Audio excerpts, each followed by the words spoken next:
はい、こんにちは。今回は 2D アクションゲームを作ろう第2回としてドット絵の背景編をやっていこうと思います。具体的には Unreal Engine 4のタイルマップという機能を使ってドット絵の背景素材を並べて表示する方法を動画にしようと思います。RPG スクールなどを触ったことがある人は見覚えがあるかと思います。白ネジ屋さんが配布してくれている素材を使ってとりあえず右側にゴールを用意するまでやってみようと思います。ついでにタイルマップだけ使った 3D 的な配置もできなくはないという例も少しだけ触れてみようと思います。前回から続けて見ている方は分かっていると思いますが、ドット絵キャラクターのチルノは大箱さんが配布してくれている素材です。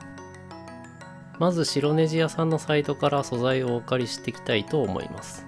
より使い勝手のいい有料素材もありますが、今回はひらがなの素材をクリックし、利用規約を読みます。重要な項目として、著作権表記必須としてゲーム同梱のテキストなどにサイト名とアドレスを記入、あと自己責任についてですね。利用する場合は分かりやすいところにこんな感じに載せておく必要があります。次に禁止事項として素材の転載再配布禁止。少し気をつけたいところとしてモンスターの項目の一部がRPG スクール以外では使用不可というものもあるようなので、モンスターをお借りしてアンリアルエンジンで作る方いたら気をつけてください。その他として有料のゲームへの使用は可能。制作使用ツールは特に制限なしと。もろもろ確認した上で、左のメニューの中からダンジョンの項目を選び、今回は上から2番目の氷のダンジョンをお借りしようと思います。アンリアルエンジン上に持っていく前に画像の下に小さく使用例と書かれたリンクがあるので確認します。この素材を使うとこういう組み方もできますよという例が載っていて、かなり参考になるので確認しておくことをお勧めします。確認したらページを戻って画像を右クリックから自分の分かりやすいところに保存します。そこまでできたらアンリアルエンジンを立ち上げます。前回作ったサイドスクロールテストのプロジェクトの続きから始めたいと思います。キャラクターはグレーマンのままでもいい場合は、起動から 2D サイドスクロールのテンプレートを作成してください。前回のプロジェクトをダブルクリックで開き、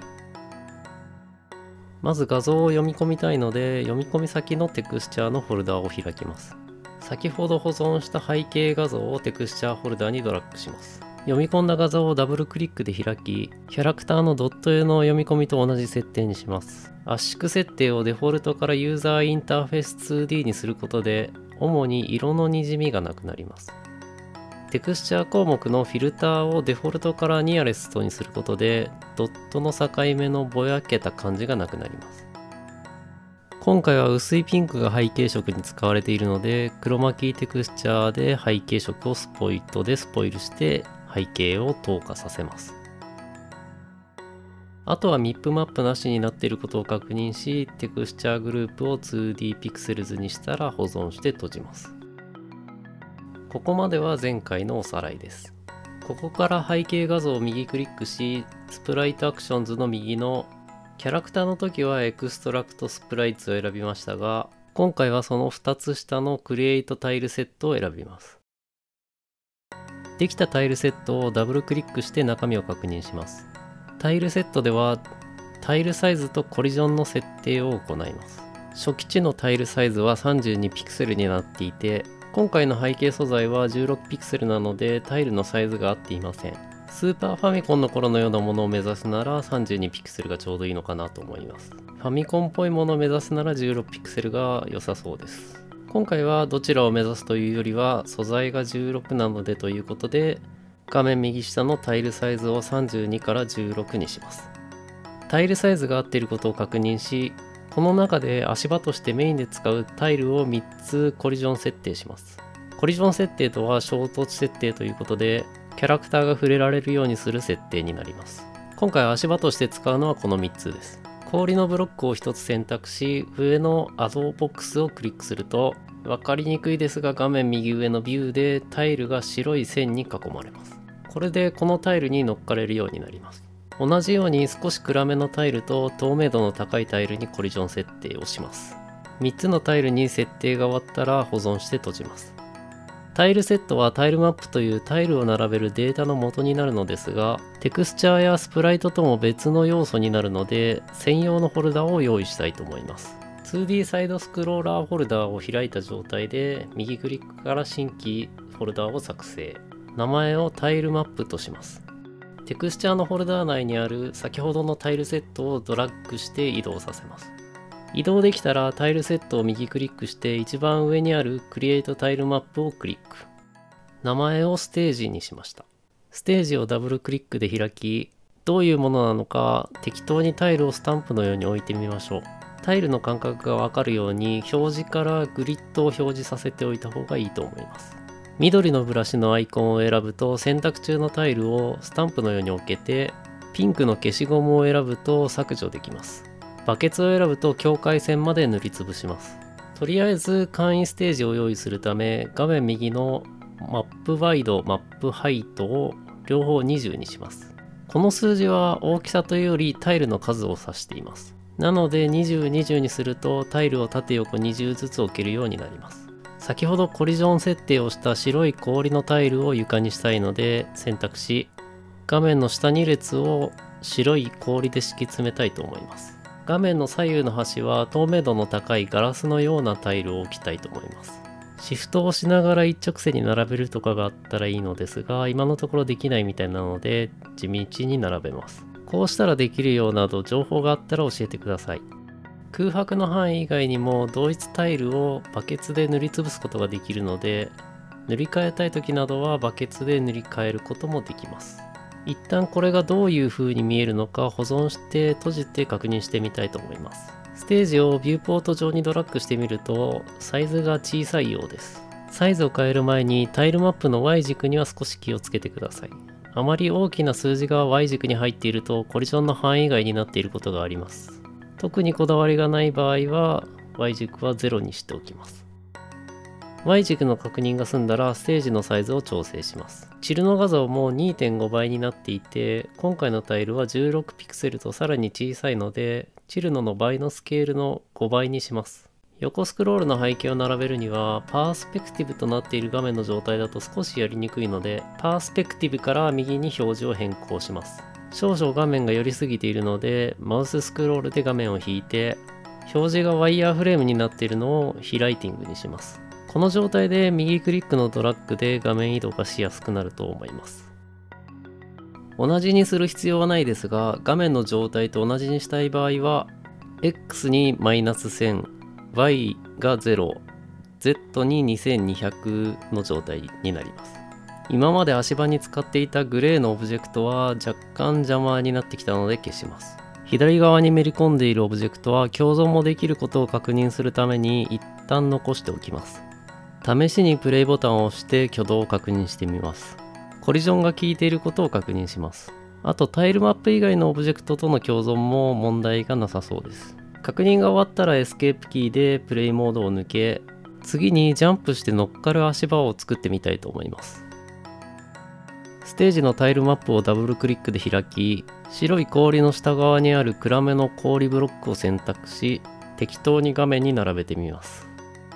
ちょっと適当すぎてジャンプで乗れない高さでした。ジャンプの高さを調整する方法もありますが、今回は足場の高さを調整します。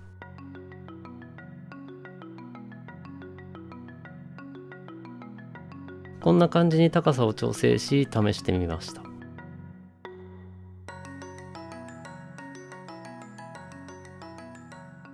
一番上まで上がれたということで、わーいって感じで右端にはまって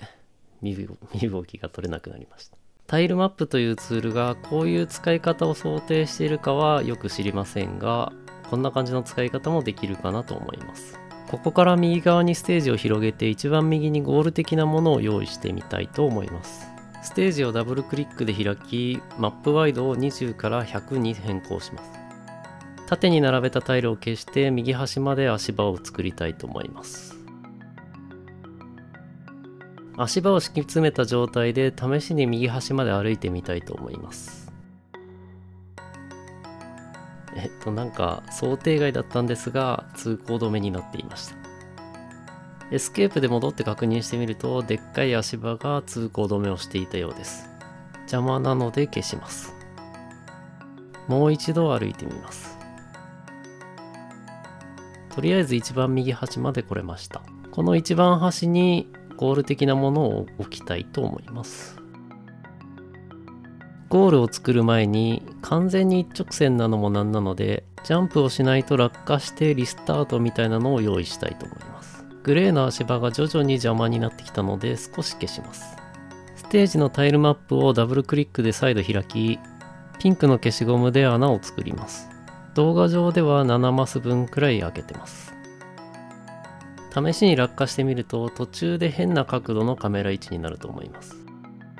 これはこのテンプレートのワールドセッティングで一定の位置より下にオブジェクトが行くと削除する設定になっているので、キャラクターが削除され、キャラクターと一緒に格納されているカメラも削除され、カメラの位置が初期値の0地点で角度も0になった状態になります。落ちるたびに変な感じになりたくないので、少し横着したリスタートオブジェクトを用意したいと思います。これから少しブループリントに触れますが、まだ深く考える必要はないのでさらっと流したいと思います。まず新しいブループリントオブジェクトを作るので、ブループリンツフォルダーを開きます。フォルダーの中で右クリックからブループリントクラスを選択し、出てくる選択項目の中から一番上のアクターを選択します。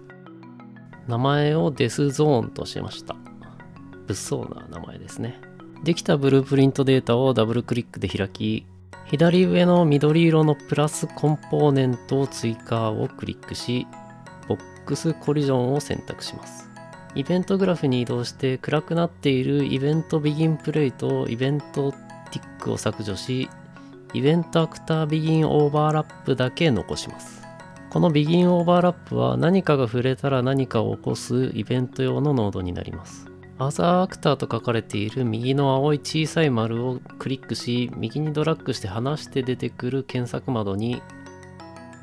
2D と打つと下の方にキャスティング 2D サイドスクローラーキャラクターと書かれている項目を選びます。選ぶと画面のような状態になると思います。この状態はキャラクターがこのオブジェクトに触れたら何かが起こるという状態になります。ここからちょっと横着なのですが、キャストトゥキャラクターの右の三角から右に線を引き出てくる検索窓にコンソールと打つと出てくるエクスキュートコンソールコマンドを選びます。横着という要因としてはゲーム中に使う機能というよりはデバッグ等で強制的に実行するコマンドという扱いをすることが多いので、一応そういうものだということは理解して使った方がいいかなと思います。ピンクのピンでコマンドと書かれた枠にリスタートレベルと打ちます。今までつけてきた名前は全部何でもよかったのですが、このコマンドだけは間違えるとうまく動かないので、綴りが間違っていないか注意して入力します。